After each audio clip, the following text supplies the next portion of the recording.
Thank you so much Jacob. Thank you Lord. పరిశుద్ధుడైనటువంటి తండ్రి, మహోన్నతుడైన దేవానికి స్తోత్రాలు. నీ దైవ సేవకులకు మరొకసారి నీ వాక్యాన్ని అందించడానికి చూపిన కృపకై నీకు స్తోత్రాలు చెల్లిస్తున్నాం ప్రభు. నేర్చుకుంటున్నటువంటి పాఠాలు ప్రభా మీరు దీవించండి, మా వ్యక్తిగత జీవితంలో అనుభవించుకొని సంఘానికి ప్రభా అలాగే సువార్త ప్రకటించడానికి క్షేమాభివృద్ధికరంగా వాడుకోవడానికి సహాయం దయచేయమని మా ప్రార్థనలు వింటున్నానికి స్తోత్రాలు చెల్లిస్తూ యేసు దివ్యనామములో వేడుకుంటున్నాను పరలోకపు తండ్రి. ఆమేన్. ఆమేన్. ఓకే అండి, దేవునామాని మహిమ కలుగును గాక. ఆయన యేసుక్రీస్తు నామములో మీ అందరికీ శుభాభివందనములు. సో మనము సహజంగా మనం చేసేటువంటి సహజమైన పాపాలు, మానవులు చేసేటువంటి సహజమైన పాపాల గురించి మనం నిన్న చూడడం జరిగింది. ఒక 6 విషయాలు మనం చూసాం. సో ఎంత వద్దనుకున్నా, సమాజంలో ఎంత మంచి వాళ్ళు ఉన్నారనుకున్నా కూడా ఈ 6 పాపాలు చేయకుండా ఎవరు ఉండలేరు. కాబట్టి మనం వీటి ద్వారా మనిషిలో పాపం ఉంది, పాపం చేస్తున్నాడు అనేది మనం చేయగలుగుతున్నాం, నిరూపించడానికి ఒక మంచి అవకాశం. చూద్దామండి తర్వాత లేఖనము. మనకు తెలిసినటువంటి లేఖనమే యోహాను సువార్తలో ప్రభు చెప్పినటువంటి మాట. అందుకు యేసు పాపం చేయి ప్రతి వాడును పాపమునకు దాసుడని మీతో నిశ్చయంగా చెప్తున్నాను అనే విషయాన్ని నొక్కి చెప్పడం మనం చూస్తా ఉన్నాం. నిజమే కదా, ఎవరైనా ఏదైనా చేసినప్పుడు దానికే దాసులు అవుతారు. అయితే పాపం చేసినప్పుడు లేకుండానే మనం పాపానికి దాసులం అవుతున్నాం. సో ప్రతి ఒక్కరు కూడా ఏదో కోణంలో ఏదో ఒక పాపానికి దాసులే అనేటువంటి విషయాన్ని మనము ప్రాక్టికల్ గా సమాజంలో ఒకవేళ క్రైస్తవాన్ని ద్వేషించినా, క్రైస్తవం ఇష్టపడకపోయినా, లేకపోతే యేసుక్రీస్తుని ప్రేమించకపోయినా, యేసుక్రీస్తు దగ్గర రావడానికి ఇష్టపడకపోయినా, ఎంత అది చేసినా కూడా వారి లోపల కూడా పాప స్వభావం ఉంది. పాపం చేసిన వాడు ఖచ్చితంగా పాపానికి దాసుడే అనేటువంటి విషయాన్ని మనం చూస్తా ఉన్నాం. సో సువార్త అందించడానికి ఇది ఒక ప్రధానమైనటువంటి ముఖ్య పాఠంగా మనం చూడవచ్చు. పాపం యొక్క తీవ్రత, పాపం యొక్క స్థితిగతులు ఫస్ట్ ప్రజలకు అర్థం కావాలండి. మనందరికి తెలిసిందే కదా, ఇంత అద్భుతమైనటువంటి మాట. అంటే హృదయం అన్నింటికంటే మోసకరమైనది, అది ఘోరమైన వ్యాధి కలది, దాన్ని గ్రహింపగలవాడు ఎవడు. ప్రపంచంలో ఇలాంటి ఒక సత్యాన్ని కాదనలేడు. ఒకవేళ క్రీస్తు మీద ద్వేషం ఉన్నప్పటికీ, క్రైస్తవం అంటే పడకపోయినప్పటికీ సమాజంలో ఉన్న వాళ్ళు ఇలాంటి లేఖనాలను లేదా ఇలాంటి సత్యాలను కాదనడానికి అవకాశం కూడా లేదు. ఎందుకంటే అందరికి తెలుసు, హృదయం అన్నింటికంటే మోసకరమైనది. వాళ్ళకు ఒక అర్థం కాకపోయినా వాళ్ళ లోపల, ప్రతి మనిషి లోపల ఒక పాపం ఉంది, ఘోరమైనటువంటి వ్యాధి కలది, గ్రహింపగలవాడు ఎవడు.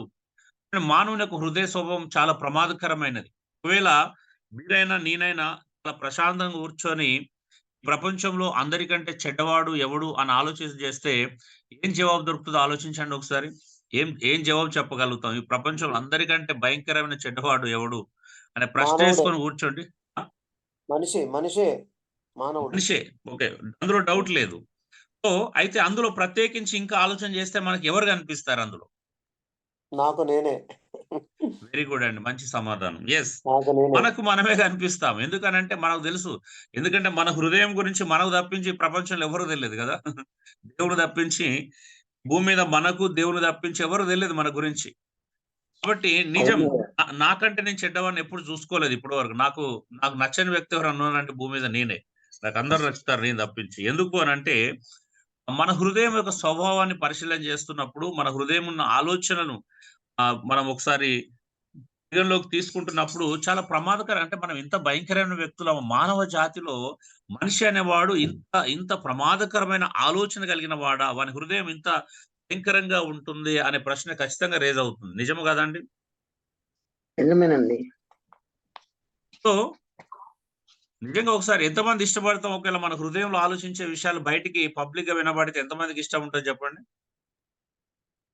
మరుగున ఉండాలని, రహస్యంగా ఉండాలని అనుకుంటారు కానీ ఓపెన్ కావడానికి ఎవరు ఇష్టపడరు. కానీ యథార్థంగా ఒప్పుకోవాలి. ఒకవేళ నిజంగా మనం సంఘంలో కూర్చున్నప్పుడు మన హృదయంలో అనుకున్న విషయాలన్నీ బయటికి మైక్ లో వినబడ్డాయి అనుకోండి, మన పరిస్థితి ఏంటి? కొట్లాటలు, జగడాలు చాలా అయితే. సో అందుకే అంటే నాకు అనిపించింది, అంటే ఫస్ట్ టైము నేను ప్రభుని నమ్ముకున్న తొలి దినాలలో నేను క్రైస్తవులో చాలా వ్యతిరేకతలు చూశాను. వ్యతిరేకతలు అంటే ఎవరు సరిగా లేరు అంటే వాళ్ళు ఏదైతే బోధిస్తున్నారో వాక్యానుసారంగా లేకపోవడం వల్ల చాలా బాధ అనిపించేది, చాలా హృదయంలో వేదన అనిపించేది. అరే నేను మంచిగా మారదామని ఇక్కడికి వచ్చాను, అయితే నాకు ఇక్కడ సరైన మాదిరి లేకుండా నన్ను మంచిగా మారడానికి ఎవరు దారి చూపించట్లేదని చాలా చాలా సంవత్సరాలు స్ట్రగుల్ అయ్యాను. అయితే దేవుడు ఒక రోజు అంటే నాకు ఒక ఆలోచన ఇచ్చాడు. అంటే until you change nothing will be change అనేది మాట నాకు చాలా ఆశ్చర్యం కలిగించింది. అంటే నువ్వు మారనంత వరకు ఎవరు మారరు అని ఆలోచన ఇచ్చినప్పుడు, సరే ఇగ ప్రపంచంలో ఎవరు మారినా మారకపోయినా పర్లేదు. నేనైతే మారాలి అనుకోని నేనొక్కడిని మారుతాను. ఎవరు మారాల్సిన అవసరం లేదు అనేటువంటి ఆలోచనతో నా జర్నీ మళ్ళీ 20 సంవత్సరాల నుంచి ఇలా కంటిన్యూ చేస్తూ వస్తున్నాను. అంటే నిజమే. అంటే మళ్ళీ నన్ను నేను చూసుకున్నప్పుడు అలాగే అనిపించింది. అరే! నేనే కదా అందరికంటే చెడ్డగా ఉన్నాను. అంటే మనం మారాలి. ఒక ఆలోచన కూడా కావచ్చు. చిన్న ఆలోచన కూడా కావచ్చు. అది ఎందుకు రావాలి? సో, ఇలాగా ఫైట్ చేస్తూ ఇంత దూరం. నిజమే. అంటే మానవుని యొక్క స్వభావం చాలా ప్రమాదకరమైనదది. మానవ హృదయ స్వభావం ఎలా ఉందండి? మోసకరమైనది మరి ఘోరమైన వ్యాధి కలది. గ్రహించలేమంట. దాన్ని గ్రహించలేడంట. దాన్ని ఎవడు కూడా గ్రహించలేడు. ఒక మనిషి లోపల ఉన్నటువంటి ఆలోచన ఎంత ప్రమాదకరంగా ఉంది. వాడు ఎంత పాప స్వభావంతో ఆలోచన చేస్తున్నాడు. ఎన్ని మోహపు చూపులు చూస్తున్నాడు. లేకపోతే ఎంతమందిని తప్పుగా చూస్తున్నాడు. అంటే ఒక మానవుని యొక్క స్వభావం ఆలోచించడము. నా స్నేహితుడున్నాడు. ఒకసారి పబ్లిక్‌గా పోస్ట్ పెట్టాడు. ఏంటి అంటే ఆహ్, అంటే నేను మానసిక వ్యభిచారిణి అని పెట్టాడు. అంటే అది ఒప్పుకోవడం అంత విషయం అంత పెద్ద మామూలు విషయం కాదు గదండీ! ఒక్కోసారి అంటే మనిషి నిజంగా ఎంత ప్రమాదకరమైనటువంటి స్థితిలో ఉన్నాడు. మరి ఇంత ఘోరమైనటువంటి వ్యాధి కలిగినటువంటి మానవునికి ఎంత విమోచన అవసరం. రక్షణ ఎంత ఎంత ఎంత ప్రాముఖ్యమైన విషయం అనేది మనం చూడవచ్చు. ఇవన్నీ గూడము మనం ఏ స్థితిలో ఉన్నామనే మూడో లెసన్‌లో చూస్తున్నాం గదా! అంటే పాపం యొక్క స్వభావం ఎంత ప్రమాదకరమైందో తెలియపరచడానికి కొన్ని లేఖనాలు మనం చూస్తా ఉన్నాం. మార్క్స్ వార్త 7వ అధ్యాయం 21, 23 వచనాలు గమనిస్తే అందరికి తెలిసినటువంటి మాట. లోపల నుండి అనగా మనుషుల హృదయాల నుండి దురాలోచనలు చూడండి. దురాలోచనలు, చెడ్డ ఆలోచనలు, జారత్వము, దొంగతనములు, నరహత్యలు, వ్యభిచారములు, లోభములను, చెడుతనములను, కృత్రిమమను, కామవికారమును, మత్సరము, దేవదూషణము, అహంభావము, వివేకము వచ్చును. ఈ చెడ్డవన్నీయును లోపలుండే బయలువెళ్లి మనుషుని అపవిత్రపరచునని ఆయన చెప్పాను. చాలా మంది క్రైస్తవులు ఇప్పుడు కూడా ఈ లేఖనము యేసుప్రభు ఎంత రాడికల్‌గా బోధించాడు అనేది చాలా మందికి అర్థం కాదు. మీ అందరికీ ఒక విషయం గ్రహింపులోకి రావాలి మనందరికి. ఏంటి అంటే యేసుక్రీస్తు రాడికల్ టీచర్ అండి. అంటే రాడికల్‌గానంటే విప్లవాత్మకమైనటువంటి బోధన తీసుకొచ్చినటువంటి వ్యక్తి. అంటే మనిషి ఇంటర్నల్‌గా చేంజ్ గావాలా. అంటే లోపల మారకుండా బయటికి మారలేడు అనేటువంటి సవాలుతో కూడినటువంటి జవాబును తీసుకొచ్చినటువంటి వ్యక్తి. ఎందుకొచ్చింది ఈ సందర్భం? యేసుక్రీస్తు యొక్క శిష్యులు యేసుక్రీస్తు యొక్క శిష్యులు చేతులు కడుక్కోకుండా భోజనం చేస్తున్నారు. ఈ శాస్త్రులు, పరిసయ్యులకు నచ్చలే. ఎందుకంటే పారంపర్య ఆచారాన్ని బట్టి, వాళ్ళ ఆచారాలను బట్టి, వారి సాంప్రదాయాలను బట్టి, వారి పద్ధతులను బట్టి ఇలాగే జీవించాలని కొన్ని పెట్టుకున్నారు. అందుకే యేసుప్రభు దగ్గరికి శాస్త్రులు, పరిసయ్యులొచ్చి కంప్లెయింట్ చేస్తున్నారు. అదేంటి? బోధకుడా నీ శిష్యులేంది ఇలా ఉన్నారు? కనీసం చేతులు కడుక్కోకుండా భోజనం చేస్తున్నారు. పితృపారంపర్య ఆచారాన్ని మీరుతున్నారు. అసలు బుద్ధుందా వాళ్ళకి? ఇలా చేయొచ్చా? అనేటువంటి విధానంలో కంప్లెయింట్ చేస్తున్నారు. నిజంగా ఇదే కంప్లెయింట్ ఒకవేళ మన దగ్గరికొస్తే మనం ఎలా ప్రవర్తిస్తామో ఒకసారి ఆలోచించండి. యేసుప్రభు తన శిష్యులను గద్దించలే. "ఏ బుద్ధుందా మీకు? మీరు చేతులు కడుక్కొని భోజనం చేస్తే మరొక 4 ఆత్మలు రక్షించబడేటివి" అన్నాడా? ఇంకో నలుగురు సువార్తను అంగీకరించేవారు మీరు చేతులు కడుక్కోకుండా ఆటంకంగా ఉన్నారు అని చెప్పలేదు యేసుప్రభు కదండీ! ఒకవేళ మనం ఉంటే అలా అనేవాళ్ళేమో. అవునవును. అంటే బాహ్య సంబంధమైన శుద్ధి మీద దృష్టి పెడతాం మనం. ఆ! ఖచ్చితంగా. మనం బాహ్య సంబంధమైనటువంటి విషయాల మీద దృష్టి పెడతాం గాబట్టి, ఏ బుద్ధి లేదు మీకు కనీసం చేతులు కడుక్కొని తింటే మీకేమన్నా నష్టం జరిగిందా? అందరిని గెలుచుకోవాలి మనం. అందరిని సంపాదించుకోవాలి గాబట్టి చేతులు కడుక్కోండి అని జెప్పేవాళ్ళం. కానీ యేసుప్రభు అవును. శిష్యులను గద్దించలా. కంప్లెయింట్ చేసిన వాడినే గద్దిస్తున్నాడు. కంప్లెయింట్ చేసిన వాళ్ళకి బోధ చేస్తున్నాడాయన. ఎందుకంటే ఇది సత్యం. ఏం తిన్నా చేతులు కడుక్కొని తినడం వల్ల నష్టం లేదు. నువ్వేం తిన్నా కడుపు నుండి బయటికెళ్ళిపోతుంది. బహిర్భూమిలోకి విడవబడుతుంది. మరి నిన్ను అపవిత్రపరిచేదేంటిది? అంటే ఈ భూమి మీద ఉన్నటువంటి ఏ పదార్థం మానవుణ్ణి అపవిత్రపరచదు. అపవిత్రపరిచేదేమన్నా ఉంది, మానవుణ్ణి పాపములోకి నెట్టేదేమన్నా ఉందంటే వాని హృదయం నుంచెళ్ళి బయటకొచ్చేటియి అని క్లియర్‌గా చెప్తున్నాడు. క్రిస్టల్ క్లియర్‌గా. అంటే ఈరోజు చాలా మందికి అర్థం కాని విషయం ఏంటి అంటే చాలా మంది ఇప్పటికి కూడాము పీఠ మీద నిలబడి వివేకానందం తీసుకొని ఏవి 2 డెక్కలు కలిగి నెమరు వేస్తే వాటినే భుజించవలెను. ఆ పొలుసు లేని భుజించకూడదు. అది చేయకూడదు, ఇది చేయకూడదు. ఇప్పటికి ప్రసంగాలు చేస్తున్న వాళ్ళున్నారు. నిజమంటారా? కాదంటారా? అవునయ్య. అవును. ధర్మశాస్త్రాన్ని ఖచ్చితంగా పాటించాలని ఖండితంగా చెప్పేవాళ్ళున్నారండి చాలా విషయాల్లో. చాలా అంటే బాధ కొన్ని అనిపిస్తది. అంటే అసలు ఆజ్ఞాపూర్వకమైనవి. అవును. విధిపూర్వకమైన హ్మ్. ఆజ్ఞలు పాటించాల్సిన అవసరం లేదు గదా! అవును. సో యేసు ప్రభు చెప్పిన బోధ చాలా మందికి ఇప్పటికి అర్థం కాల. ఇన్ని వేల సంవత్సరాలైనా కూడా కృత నిబంధనకు సంబంధించినటువంటి యేసుక్రీస్తు ఒక రాడికల్ టీచింగ్ అర్థం కాలేదు. సరే, మీరు మొదటి తిమోతి 4వ అధ్యాయం చూడండి ఎంత ప్రమాదకరంగా ఉంటుందో. 4వ అధ్యాయం 1-3 వచనాలు చదవండి. 12 వచనాల వరకు దాని సందర్భం మనం చూస్తాం. మొదటి తిమోతి 4వ అధ్యాయం 1 నుండి గమనిస్తే ఏమన్నాడండి అక్కడ? ఈ అంత్య దినములు అంటే కొంతమంది వాత వేయబడిన మనస్సాక్షి కలిగిన వారై వివాహాన్ని నిషేధిస్తారంట. దేవుడు సూచించిన వస్తువులను తినుట మానాలని చెప్తారంట. అది దయ్యముల బోధ అన్నాడు. అది ఎవరైతే పెళ్లి చేసుకోవద్దని బోధిస్తారో, ఎవరైతే కొన్ని వస్తువులను తినొద్దని బోధిస్తారో అది ఏం బోధ అంటే ఒకసారి ఆలోచించండి. దయ్యముల బోధ, ప్రకృతి దయ్యముల సంబంధమైన బోధ. దయ్యముల బోధ. కదా మరి ఈరోజు చాలా మంది ఉన్నారు కదా అలాగా. అవునండి, వివాహాన్ని అవును. నిషేధించే వాళ్ళు ఉన్నారు. దయ్యముల బోధ అని చెప్పబడుతుంది. ఎందుకనంటే తర్వాత కింది వచనాలకు వచ్చినప్పుడు పౌలు ఒక అద్భుతమైన మాట మాట్లాడాడు. ఏంటిదంటే శరీర సంబంధమైన సాధకం కొంచెం మట్టుకే ప్రయోజనకరమవును గాని ఆత్మ సంబంధమైన సాధకం ఇప్పటి జీవం విషయంలోను రాబో జీవం విషయంలోను ప్రయోజనకరమైంది. కాబట్టి క్రైస్తవుడు అనేవాడు ఆత్మ సంబంధమైన సాధకం చేయాలి కానీ ఈ శరీర సంబంధమైన సాధకం వల్ల ప్రయోజనం లేదు కదండి. ఎస్ అయ్యారు, అవును. నేను కేవలం వెజ్ మాత్రమే తింటానండి, నేను వివాహం చేసుకోనండి, నేను పవిత్రంగా నా శరీరం ఇదంతా ఏంటిది? దయ్యముల బోధ. శరీర సంబంధమైన సాధకమా, ఆత్మ సంబంధమైన సాధకమా? శరీర శరీర సంబంధమైన ఆరోగ్య నియమాలు అవి. ఉమ్. అంటే సహజంగా కొన్ని కంట్రోల్ చేయడం అనేది శరీర సంబంధమైన అదే సాధకం. కొంతమంది నిజమే ఈ రోజు ప్రజలని తప్పుపడుతున్నారు. నేను ఉపవాసం ఉండడం ద్వారా ఆత్మ సంబంధంగా మారనని కూడా చెప్పే వాళ్ళు ఉన్నారు. దేవుని వాక్యము ఆత్మస్వరూపం. ఆయన మార్చాలి కానీ ఉపాసం ఉంటే మారుతారండి. అదే కదా. అంటే అలా బోధ జరుగుతుంది కదా ఇప్పటికి. చాలా మంది మేము ఉపవాసం ఉండి దేవుణ్ణి మేము ఇది చేసాము, అది చేసాం అని చెప్పేసి మాట్లాడే వాళ్ళు చాలా మందిని మనం చూస్తా ఉంటాం. ఎస్, అవి అవునయ్యా, హ్మ్. చెప్పండి. శరీర సంబంధమైనటువంటి సాధకాలను ఆత్మ సంబంధమైన విషయాలుగా మనం మలుచుకోవడం అనేది కూడా బాధ కలిగించేటువంటి విషయమే. ఆహార పదార్థాలు తినడం మానడం వలనో, వివాహానికి దూరంగా ఉండడం వలన గొప్ప కార్యాలేమి కాలేవు.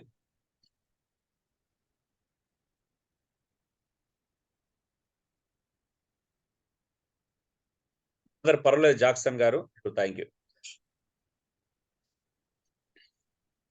సో చూడండి, ఇక్కడ నేను అన్ని పాయింట్లు చెప్పను, మనకు అంత సమయం లేదు. కానీ మనం ఫ్రీగా ఉన్నప్పుడు చాలా మాట్లాడుకోవచ్చు. కానీ ఒక్క విషయం మాట్లాడుతున్నాను. అనగా చూడండి, మనుషుల హృదయం నుండి ఆలోచనలు వస్తున్నాయి. దొంగతనం చేయాలని ఆలోచన, నరహత్య చేయాలని ఆలోచన, వ్యభిచారం చేయాలని ఆలోచన, లోభము, చిన్నారితనము. లోబులు చాలా డేంజర్. పరలోక రాజ్యానికి వారసులు కానేరని బైబిలే సెలవిస్తుంది. పిచ్చినారితనం, లోభత్వము, చెడుతనములు, కామ వికారము, కృత్రిమము, మత్సరము, దేవదూషణ, అహంభావం, అవివేకం వచ్చును. ఇవన్నీ లోపల నుండే బయలువెళ్ళి మనిషిని అపవిత్రపరచు అని చెప్పాను. అంటే నేను జారత్వం గురించి ఎందుకు వదిలేశానంటే చాలా మందికి జారత్వం అంటే తెలియదు నేను అనుకుంటున్నాను. మరి మీరేమంటారు? జారత్వం అంటే మనకు ఏమనుకుంటారు చెప్పండి జారత్వం అనేది? అంటే బాహ్య సంబంధమైన పురుష స్త్రీ సంపర్కం అనుకుంటారు సహజంగా, కానీ జాగ్రత్త అనేది ఆత్మ సంబంధంగా కూడా ఉందండి. ఓకే. ఇంకా ఎవరైనా జారత్వం గురించిన అవగాహన మనలో ఎవరికైనా ఉంటే చెప్పొచ్చు మీరు. వివాహానికి ముందు చేసేది జారత్వం. ఓకే. వ్యభిచారం అంటే పెళ్ళైన తర్వాత భార్యతో పెళ్ళైన కాకుండా తర్వాత. ఇంకా ఎగస్ట్రా సొంత భార్య కాకుండా వేరే పెళ్ళైన స్త్రీతో తర్వాత. సంబంధం పెట్టుకోవడం వ్యభిచారం. సో ఈరోజు జారత్వం చెప్పండి అయ్య గారు. జారత్వం అనగా ఆత్మ సంబంధంగా కూడా సృష్టికర్తను విడిచి సృష్టిని పూజించినా అది కూడా జారత్వమే అని అనుకోవచ్చు. ఓకే. ఆత్మీయంగా జారత్వం. అయితే మనం ఇప్పుడు వ్యభిచారానికి జారత్వానికి వ్యత్యాసం ఏంటని అడుగుతున్నాను. అది మీరు అన్నది వాస్తవమే. జారత్వం 2 రకాలు. అయితే వ్యభిచారానికి జారత్వానికి ఏంటి? నిజదేవుని తెలుసుకున్నాక కూడా సృష్టిని పూజిస్తే జారత్వం అవుతుంది. ఆ జారత్వం కాదండి, లిటరల్ గా జారత్వం అని చెప్తున్నాను. పెళ్లికి ముందు అంటే పెళ్లి కంటే ముందు చేసే అక్రమ సంబంధాన్ని జారత్వంగా భావిస్తారు. పెళ్లి అయిన తర్వాత చేసేది వ్యభిచారంగా భావిస్తారు అనుకుంటున్నాను. ఓకే. ఇంకా ఎవరైనా చెప్పగలుగుతారా దీని గురించినటువంటి వివరణ? మేము ఇట్లనే బోధించినామండి. ఒక్కోసారి ఇట్లా దాని లైన్కి వచ్చినప్పుడు ఇట్లనే బోధించినాం మేమైతే. ఓకే, ఓకే, పర్లేదండి. ఎందుకంటే ఈరోజు ఉన్న ప్రాబ్లం ఏంటి అంటే చాలా మంది క్రైస్తవులు కావచ్చు, సమాజంలో కావచ్చు, ఎక్కడైనా కానీ మనం ఇది విన్నాం కాబట్టి మనకు ముందున్నోళ్ళు అలాగే నేర్పించారు కాబట్టి అలాగే బోధించడం జరుగుతుంది. అయితే మీకు ఇక్కడ ఒక సత్యం చెప్పాలని ఆశపడుతున్న పెద్దవాళ్ళు కాబట్టి మీకు రేపు ఉపయోగకరంగా ఉంటుందని. సో వ్యభిచారానికి, జారత్వానికి ఉన్న తేడా చాలా తేడాలున్నాయి. వ్యభిచారం, జారత్వం అంటే చాలా మంది ఏమనుకుంటారంటే పెళ్ళికి ముందు చేసేది జారత్వం, పెళ్ళైన తర్వాత చేసేది వ్యభిచారం అనుకుంటారు. కానీ అలాంటి డెఫినిషన్ ఏ డిక్షనరీలో లేదు. సో అలాంటి భావన ఇక్కడ కూడా లేదు. అయితే ఇంటి జారత్వం గురించి తెలుసుకోవాల్సిన ఆవశ్యకత క్రైస్తవులకు చాలా ఉంది. ఎందుకు అనంటే జారత్వము వ్యభిచారం కంటే ప్రమాదకరమైనది. తెలుసా మీకు? ఓకే. జారత్వము వ్యభిచారం కంటే ప్రమాదకరమైనది. ఎందుకు ప్రమాదకరమైందో చూద్దాం. బైబిల్‌లో ఈవెన్ మీరు అపోస్తలుల కార్యం 15వ అధ్యాయంలోకి వచ్చినప్పుడు అన్యజనుల నుంచి దేవుని వైపు తిరుగుతున్న వారి మనసు కష్టపెట్టొద్దు అని చెప్పినప్పుడు 4 విషయాలు మెన్షన్ చేయబడ్డాయి. ఒకటి, విగ్రహ సంబంధమైన అపవిత్రతకు దూరంగా ఉండాలి. గొంతు పిసికి చంపిన దాన్ని తినకూడదు. రక్తమును తినకూడదు. జారత్వానికి దూరంగా ఉండాలి. ఈ అవశ్యమైన వాటికంటే ఏ భారం వారి మీద మోపకూడదని పరిశుద్ధాత్మకును మాకును తోచునని అపోస్తలులు నిర్ణయం తీసుకున్నారు. సో మొదటి కొరింథీ 7వ అధ్యాయంలో ఆయనను మీలో జారత్వములు జరుగుచున్నందున ప్రతి పురుషునికి సొంత భార్య ఉండాలను, ప్రతి స్త్రీకి సొంత భర్త ఉండవలను అనేటువంటి విషయాన్ని మనం అక్కడ చూస్తాం. సో అనేక సందర్భాలలో జారత్వాన్ని చాలా తీవ్రమైనటువంటి పాపంగా చూపించడం జరిగింది. ఎందుకు అనేది మనం చూద్దాం. సో వ్యభిచారానికి, జారత్వానికి తేడా ఏంటిదంటే పెళ్లికి ముందు, పెళ్లికి తర్వాత కాదు. వ్యభిచారం అనేది పెళ్లికి ముందు చాలా మంది యవనస్తులు చేస్తూనే ఉంటారు కదా! పెళ్లికి ముందు కూడా వెళ్తా ఉంటారు. దాన్ని జారత్వం అన్నారు. వ్యభిచారమే అని అంటారు. అయితే ఇక్కడ మొదటి పాయింట్ మీకు వ్యభిచారానికి, జారత్వానికి నా పరిశోధనలో నేను 10 తేడాలు గమనించాను. 10 తేడాలు. నేను ఆ 10 ఇప్పుడు చెప్పకపోవచ్చు గానీ ఒక 4, 5 మీరు చెప్తాను. చాలా జాగ్రత్తగా గమనించండి. నెంబర్ 1, జారత్వము, వ్యభిచారం అనేది చేస్తారు. వ్యభిచారం అనేది చేస్తారు. జారత్వం అనేది జరుగుతుంది, చెయ్యరు. జారత్వం జరుగుతుంది, చెయ్యరు. ఎవరు జారత్వాన్ని చెయ్యరు. మొదటి తేడా, వ్యభిచారం అనేది చేస్తారు, జారత్వం అనేది జరుగుతుంది. అంటే జారత్వం అనేది జరుగుతుంది. ఇది ఫస్ట్ పాయింట్. రెండోది, వ్యభిచారం అనేది ఉద్దేశపూర్వకంగా చేసేటువంటి పాపం. ఉద్దేశపూర్వకంగా ప్లాన్ వేసుకొని వెళ్ళాలి. వ్యభిచారం స్థానికొంపలు ఎక్కడున్నాయో, వ్యభిచారులు ఎక్కడున్నారో వెతుక్కొని ఉద్దేశపూర్వకంగా వెళ్ళి చేసేది వ్యభిచారం. జారత్వం అనేది ఉద్దేశపూర్వకంగా చెయ్యరు. అనుకోకుండా అన్ఎక్స్‌పెక్టెడ్ గా జరుగుతుంది. కావాల్సుకొని ఉండదు. అది అనుకోకుండా జరిగేది జారత్వం.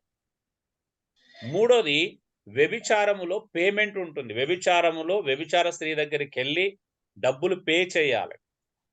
జారత్వంలో డబ్బులు పే చేయడం అనేది ఉండదు. డబ్బులు పే చేయడం ఉండదు. తర్వాత వచ్చే రిజల్ట్స్ వేరుగా ఉంటాయి. జారత్వంలో డబ్బుల ప్రస్తావన ఉండదు ముందు. నాలుగోది, వ్యభిచారంలో ఎమోషన్స్ ఉండవు. వ్యభిచారం చేసేవానికి వ్యభిచారం చేసేటువంటి వ్యక్తికి, ఆ స్త్రీకి ఎమోషన్స్ రిలేషన్షిప్ ఉండదు. వ్యభిచారంలో స్త్రీ మారుతది. వ్యభిచారంలో స్త్రీ మారుతది. కానీ జారత్వంలో స్త్రీ మారదు. ఒకే స్త్రీతో అనుకోకుండా జరిగినటువంటి ఆ కార్యము కొనసాగింపుగా జరుగుతా ఉంటది. ఎమోషన్స్ ఉంటాయి, బంధం ఉంటది, రిలేషన్షిప్ ఉంటుంది. అర్థమవుతుందా అండి? అర్థమవుతుంది అయ్యారు. అర్థమైంది. ఇప్పుడు దావీదు చేసింది వ్యభిచారం అనాలా, జారత్వం అనాలండి? దావీదు చేసింది వ్యభిచారం కిందకి వస్తుంది. తర్వాత రిలేషన్షిప్ పెట్టుకున్నాడు, అది కంటిన్యూ అయింది, అది జారత్వం కింద కూడా మనం తీసుకుంటాం. ఇప్పుడు చూడండి, ఎగ్జాంపుల్ చెప్తున్నాను మీకు.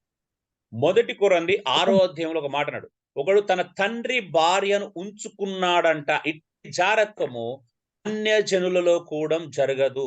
జారత్వం అనేది ఏంటి అంటే, మనకు కావలసిన వారు ఇంట్లో కోడలు వరుసనో, కూతురు వరుసనో, ఇంకొక వరుసనో ఇంట్లో ఒంటరిగా ఉన్నప్పుడు, అలాగా ఆడపిల్లలు పురుషుడు ఒంటరిగా ఉన్నప్పుడు, ఎవరు లేనప్పుడు ఇంట్లో ఉన్నప్పుడు, లేకపోతే అనుకోకుండా జరిగేటువంటి క్రియ అది. అయితే అది ఒక్కసారి అనుకోకుండా జరిగితే ఏమైతది అని అంటే, అది మరలా కంటిన్యూ అవుతది. ఆ కంటిన్యూ అయ్యే ప్రాసెస్ చాలా ప్రమాదకరమైనది. ఎందుకంటే అక్కడ రిలేషన్షిప్ ఏర్పడుతుంది. ఆల్రెడీ ఎమోషన్స్ ఉంటాయి. దాని ద్వారా ఇతని ఆస్తి, అంతస్తు కూడా, మర్యాద అన్ని కోల్పోవాల్సి వస్తది. మీరు చూడండి, ఎక్కడైనా కూడా ఇప్పుడు బైబిల్‌లో యూదా అంటే మనము చూస్తాం. అంటే అక్కడ కూడా ఒక తన పినతల్లితో సంబంధం పెట్టుకోవడం చూస్తాం. అవునా అండి? ఎవరు పిన్న తండ్రితో సంబంధం పెట్టుకుంది? ఆ తండ్రి భార్యలతో. హలో. యాకోబు మొదటి కుమారుడు రూబేన్. రూబేను. సో ఇట్లా ఇప్పుడు అదే అన్నట్టు దాన్ని ఏమంటారు? జారత్వం. అదేంది? ఇంట్లో అంటే తెలిసిన పర్సన్స్ తో జరిగేది జారత్వం. అందుకే జారత్వం అని ఉండదు. దాని యొక్క యాక్షన్ ఏంటిదంటే జరుగుతుంది. జారత్వం అనేది జరుగుతుంది. వ్యభిచారం అనేది చేస్తారు. వ్యభిచారంలో ప్లాన్ ఉంటుంది, జారత్వంలో ప్లాన్ ఉండదు. అనుకోకుండా జరిగిపోతుంది అది. సో వ్యభిచారంలో డబ్బులు చెల్లించాలి, ఖచ్చితంగా డబ్బులు ఉంటాయి. జారత్వంలో డబ్బుల ప్రస్తావన ఉండదు. వ్యభిచారం అనేది ఒక ప్రాంతానికి వెళ్ళి ప్లాన్ వేసుకొని వెళ్ళాలి. జారత్వం అలా కాదు. ఒక ఇంట్లో గాని ఒక ఎవరు లేనప్పుడు జరిగేటువంటి ఒక క్రియ. వ్యభిచారం అనేది అన్నోన్ పర్సన్ ముక్కు ముఖం తెలియతో చేసేస్తారు. అక్కడ ముక్కు ముఖం తెలియాల్సిన అవసరం లేదు. జారత్వం అనేది తెలిసిన వారి మధ్యలో జరిగేది. ఇలాగా మనం 10 డిఫరెన్సెస్ ఉంటే నేను మరొక క్లాస్ లో దాన్ని మీకు పీపీటీతో కూడా వివరిస్తాను. ఎందుకు చెప్తున్నాను అంటే అది డేంజర్ అని. అందుకే ప్రతి పురుషునికి సొంత భార్య ఉండాలి. అందుకే స్త్రీని ముట్టుకుంటుట పురుషునికి మేలు అని అంటే తెలిసిన వాళ్ళతో క్లోజ్ గా ఉండొద్దు అని అర్థం. ముట్టుకోవడం అంటే ఇలా టచ్ చేయడం గురించి మాట్లాడట్లేదు అక్కడ. టేక్ హ్యాండ్ ఇవ్వడం గురించి మాట్లాడట్లా. ఒంటరిగా ఒక తెలిసిన వారితో క్లోజ్ గా ఉంటే జారత్వాలు జరుగుతాయి. మీకు పెళ్లికి ముందు పెళ్లికి తర్వాత అనే విషయం ఉంటుంది. ఇప్పుడు చూడండి, మన సమాజంలో జరిగేటువంటి అంటే ఇప్పుడు ఒక వ్యక్తిని ఉంచుకుంటున్నారు, రెండో రిలేషన్షిప్ ఏర్పడుతుంది, అది వ్యభిచారం అయితే అది తెంపుకోవచ్చు, జారత్వాన్ని తెంపుకోలేరు. అర్థమవుతుందా అండి? అర్థమవుతుందయ్యా. ఇప్పుడు మన చుట్టుపక్కల చూడండి, వేరే ఒక అమ్మాయితో సంబంధం పెళ్లి అయిన తర్వాత కానీ పెళ్లి ఒక సంబంధం పెట్టుకున్నాడు అని అంటే అది కంటిన్యూ అవుతుంది. అవునా? అవునయ్యా. ఎందుకంటే జరిగింది, ఏదో సందర్భంలో అనుకోకుండా జరిగింది, కానీ విడిచి ఉండలేకపోతున్నారు. ఎందుకు? ఆల్రెడీ ఎమోషనల్ రిలేషన్షిప్ బాండేజ్ ఏర్పడింది. ఎవరు కూడా వ్యభిచార దగ్గరికి వెళ్ళి ఏమో నేను విడిచి ఉండలేకపోతున్నానని పరిస్థితి రాదు. ఎక్కడ కూడా వస్తుందండి? రిలేషన్షిప్ ఏర్పడదు. అంటే అవసరం తీరిన తర్వాత వేరువేరుగా అవకాశాలు ఉంటాయి దాంట్లో. అవును. ఇక్కడ కాకపోతే ఇంకొక ఊరికి వెళ్తాడు. కానీ ఇక్కడ అది కాదు. ఇక్కడ రిలేషన్ ఎమోషన్ బాండేజ్ ఏర్పడుతుంది. అందుకే ఇప్పుడు భార్య వీళ్ళిద్దరు మెయింటైన్ చేయడానికి వాడు స్ట్రగుల్ అవుతాడు. అక్కడ పెట్టే డబ్బులు ఇక్కడ పెట్టే డబ్బులు అక్కడ, అన్ని రకాల సమస్యలు క్రియేట్ అవుతాయి కదా. అందుకే జారత్వం అనే పాపం చాలా ప్రమాదకరమైనది. సో అంత లోపలికి వెళ్ళి వచ్చేటి అనుకోకుండా జరిగేటువంటి. చూడండి, మన హృదయ స్థితి ఎలాంటిదంటే అండి, పాప స్వభావం గలది. నేను చేసిన పాపముల ప్రతిఫలంగా దేవుని ఎదుట ఏమై ఉన్నాం మనం అందరము? మనం మనిషి పాపం చేసిన అనుకోండి, ప్రతిఫలంగా దేవుని ఎదుట ఏమై ఉన్నామండి? పాపపు స్వభావం, పాపపు స్థితి కలిగిన వారము. ఓకే. సో గురించి కొన్ని మాటలు ఇక్కడ చూస్తున్నాం. రోమా పత్రిక మనం చూద్దాం.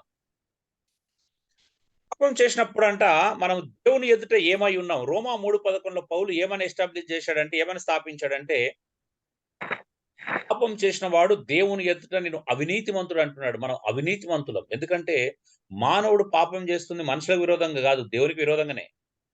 ఏ పాపం చేసినా మనం మనుషులకు విరోధంగా అనుకుంటాం. కాదు, మనం ఏం చేసినా దేవుని విరోధంగానే. దావీదు కూడా 51 కీర్తనలు అంటాడు, దేవా కేవలం నీకు విరోధంగా పాపం చేసిన అంటున్నాడు. కానీ వాస్తవానికి ఆయన ఉరియాకు విరోధంగా, బత్షెబా వాళ్ళ ఫ్యామిలీకి విరోధంగా పాపం చేశాడు. కానీ దేవుని దగ్గర ప్రార్థన చేసినప్పుడు ఏమన్నాడు? దేవా కేవలం నీకే విరోధంగా నేను పాపం చేసిన అంటున్నాడు. సో పాపం చేసినప్పుడు మనము దేవునికి వ్యతిరేకంగా చేస్తున్నాము.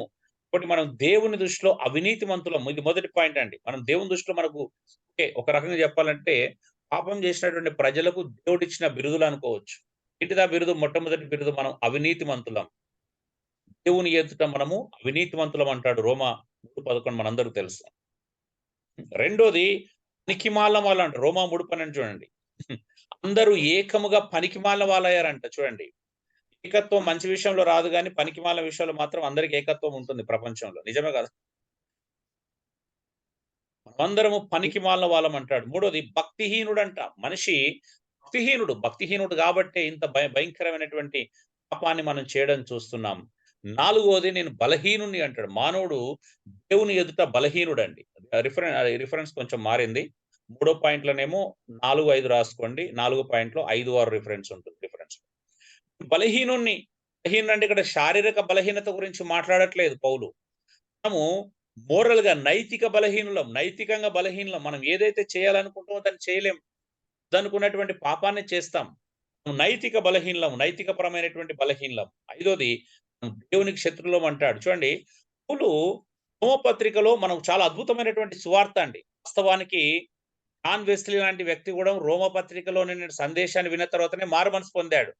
రోమపత్రిక అనేది చాలా అద్భుతమైనటువంటి పత్రిక. మానవుని యొక్క స్థితిగతులను తెలియజేసే పత్రిక, మానవుని పాపాన్ని బయటపెట్టే పత్రిక, రక్షణ యొక్క ఆవశ్యకతను, రక్షణ యొక్క ప్రాముఖ్యతను తెలియపరిచేటువంటి అద్భుతమైనటువంటి పత్రిక అండి రోమపత్రిక. అందుకే సంఘంలో ఖచ్చితంగా రోమపత్రిక మీద ఎక్కువ మాట్లాడాలి, తెలియపరచాలి సమాజానికి.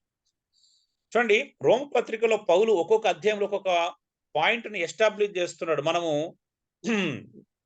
భక్తిహీనులమని, మనం పనికి వాళ్ళమని, మనము దేవునికి శత్రులమని, బలహీనమని, సో ఇలాగ అనేకమైనటువంటి విషయాలను ఇక్కడ తెలియపరుస్తా ఉన్నాడు. నిజమే కదా, ఒక 5 ప్రమాదకరమైనటువంటి ఏమంటారు మనకు బహుమతులుగా, లేకపోతే మనకు ఒక బిరుదులుగా ఇవ్వబడ్డాయి. ఎందుకు? పాపం చేసినటువంటి మానవునికి ఇవ్వబడినటువంటి బిరుదులు ఇవి.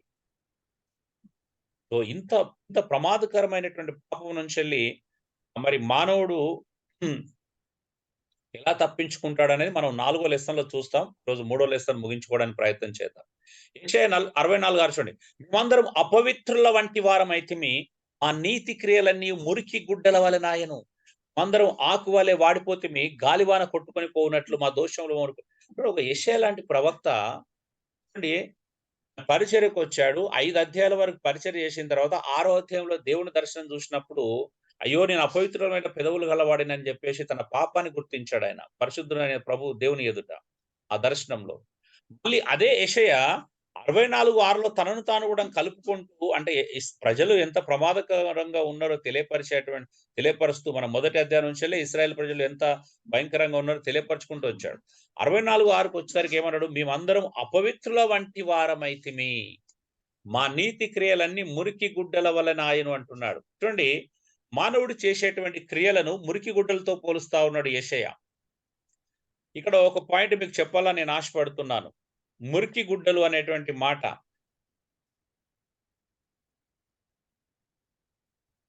పర్లేదండి జాక్సన్ గారు, మేము అర్థం చేసుకుంటాం. అండి సో చెప్పండి, మురికి గుడ్డలు అంటే సహజంగా మానవులు ఏమనుకుంటారండి? మురికి గుడ్డలు అంటే మసిగుడ్డ అనుకుంటాం, వంటింట్లో వాడే మసిగుడ్డ అనుకుంటాం. ఓకే, ఏంటిది ఇక్కడ మురికి గుడ్డ అంటే? మసిగుడ్డనేనా అండి? మురికి గుడ్డలు అంటే మీరేమనుకుంటున్నారు?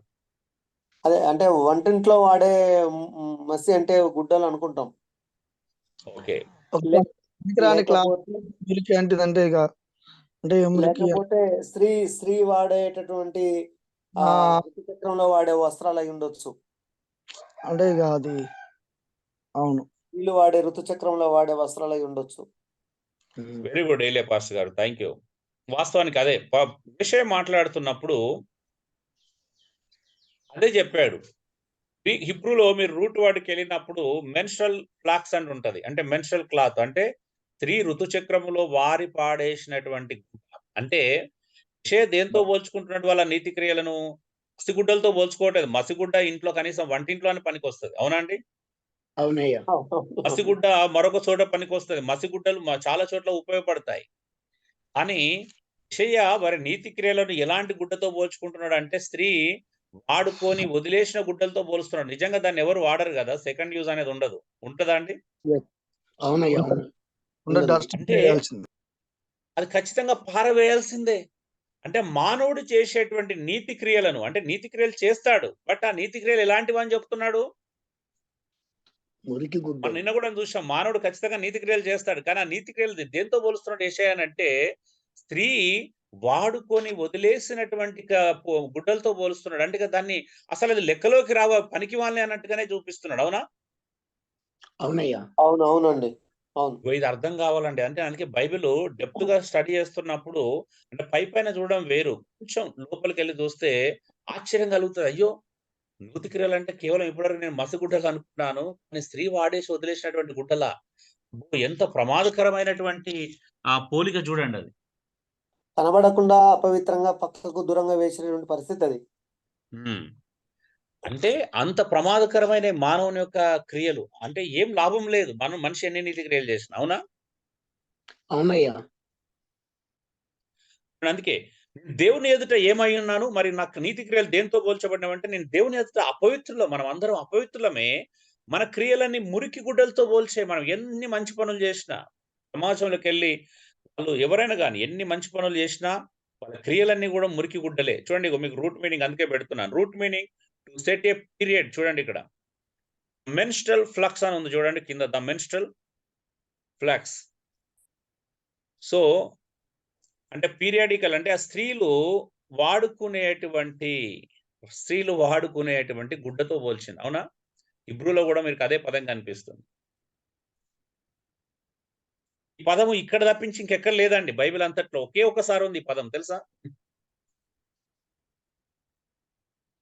కేవలం 64:6లో మాత్రమే పదం ఉంది. స్త్రీ వాడుకున్న గుడ్డ అనే మాట ఇక్కడ మాత్రమే ఉంది. ఇంగ్లీష్‌లో ఫిల్తీ ర్యాగ్స్ అని ఉంటుంది. సో ఇక్కడ తప్పించి ఇంకెక్కడ కనిపించదు ఈ పదం. స్త్రీలు పీరియడ్స్ వచ్చినప్పుడు వాడుకునేటువంటి గుడ్డగా.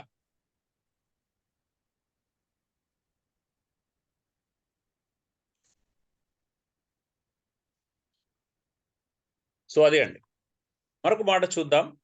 ఇప్పుడు మనకు సమయం లేదు కాబట్టి నేను కొంచెం ఫాస్ట్‌గా కీర్తనలు 11:7, హబక్కూకు 1:3, 1:13 మరి కీర్తన 5:4 ప్రకారం దేవుని యొక్క గుణాతిశయములు ఏంటి అని చూద్దాం ఇక్కడ. మనం చూస్తే అక్కడ ఆ లేఖనాల్లో దేవుని గుణాతిశయాలు నీతిమంతుడు మరి యథార్థవంతుడు, దేవుడు పాపాన్ని ద్వేషిస్తాడు. ఈ 3 మాటలు ఆ 3 లేఖనాల్లో మనకు కనిపిస్తాయండి. దేవుడు నీతిమంతుడు మరియు యథార్థవంతుడు, మూడోది దేవుడు పాపాన్ని ద్వేషిస్తాడు. ఇవి దేవుని యొక్క గుణ లక్షణాలు ఈ లేఖనాల ప్రకారం. ఇప్పుడు చూద్దాం మనం ఎందుకు ఈ మాట చెప్తున్నాం అనేది. అయితే దేవుని యొక్క నీతి మరియు న్యాయమును బట్టి దేవుడు పాపమును ఏ విధంగా పరిగణించాలి మరియు ఎలా స్పందించాలి? దేవుడు నీతివంతుడు మరి యథార్థవంతుడు అని చూస్తున్నాం కదా. మరి దేవుని యొక్క నీతి మరియు న్యాయాన్ని బట్టి దేవుడు పాపాన్ని ఏ విధంగా పరిగణించాలి మరియు ఎలా స్పందించాలి చెప్పండి.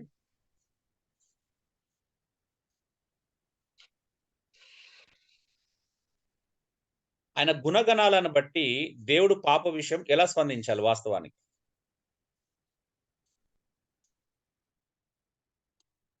బ్రదర్స్ దయచేసి చెప్పండి ఎవరైనా.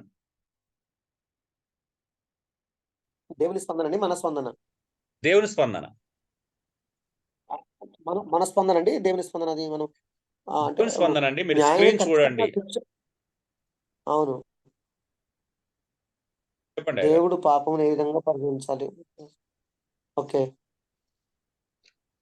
ముందు ఆయన మాట వినకపోవడం పాపం ఆయన. అదే అండి, పాపము ఇక్కడ పాపం అంటే ఏమిటని అడగట్లేదు. ఒకవేళ మనిషి పాపం చేస్తే దేవుని రియాక్షన్ ఎలా ఉంటుంది? దేవుడు ఎలా రియాక్ట్ కావాలి? దేవుడు ఖచ్చితంగా ఉగ్రతకు, ఆయన తీర్పుకు, లేక ఆయన అగ్నికి మనం మనిషి భరించాల్సిందే. అంటే ఖచ్చితంగా శిక్ష అనుభవించాల్సిందే. ఓకే.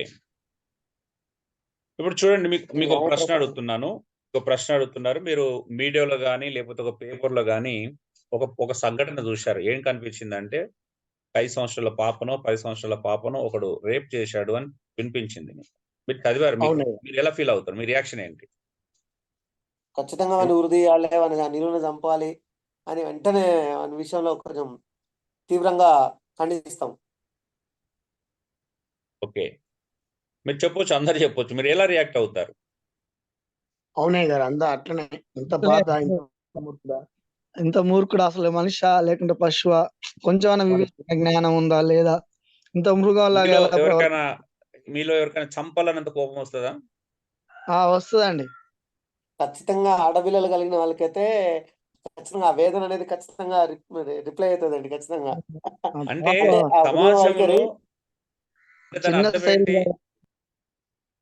అర్థమేంటి? సమాజంలో తప్పు జరుగుతున్నప్పుడు, సమాజంలో ఒక పాపం జరిగిందని తెలిసినప్పుడు మీరు ఇంత రియాక్ట్ అవుతున్నారు అంటే మీరు సేవలో ఉండి కూడా నరహత్య చేయకూడదు, చంపడం నేరం అని తెలిసి కూడా అలాంటి వ్యక్తుల గురించి విన్నప్పుడు మీకు చంపాలన్నంత కోపం కూడా వస్తుంది మనకి. అవునా?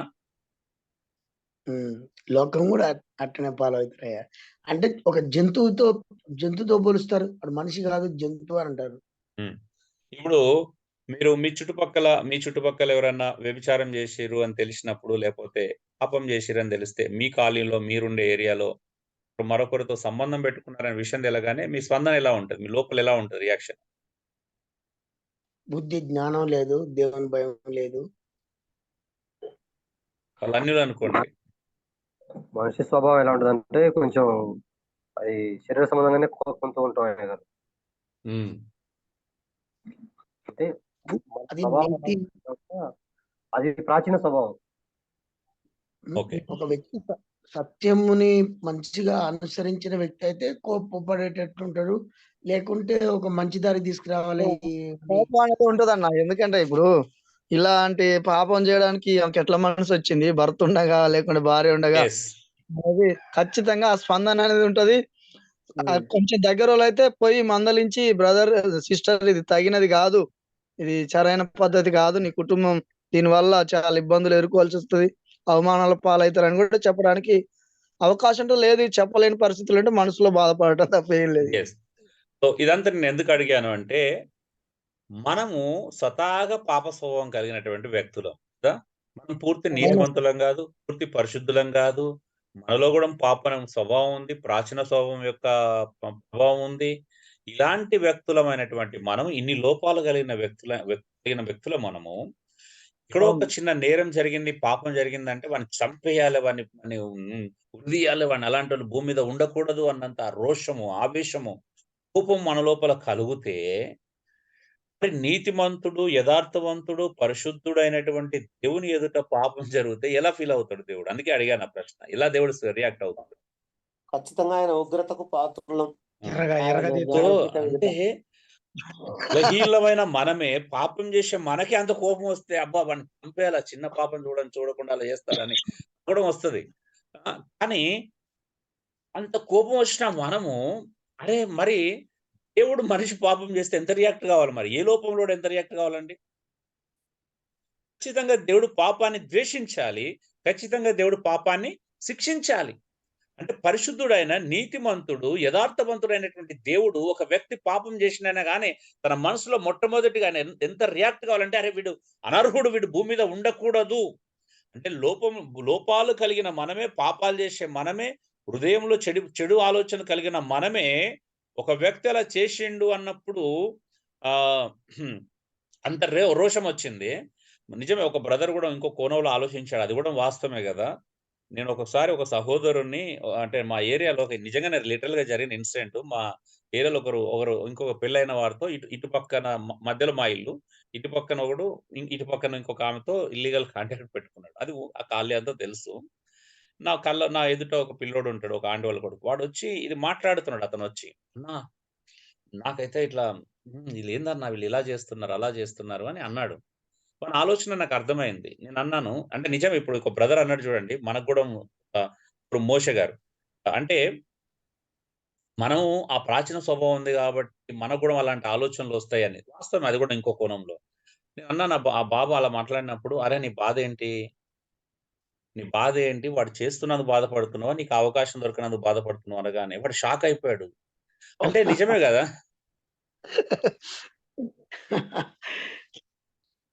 ఇక్కడ బజార్ ఇక్కడ వదిలిపెట్టి ఎక్కడెక్కడో అన్నట్టుగా ఫీల్ అవుతారు కొందరు.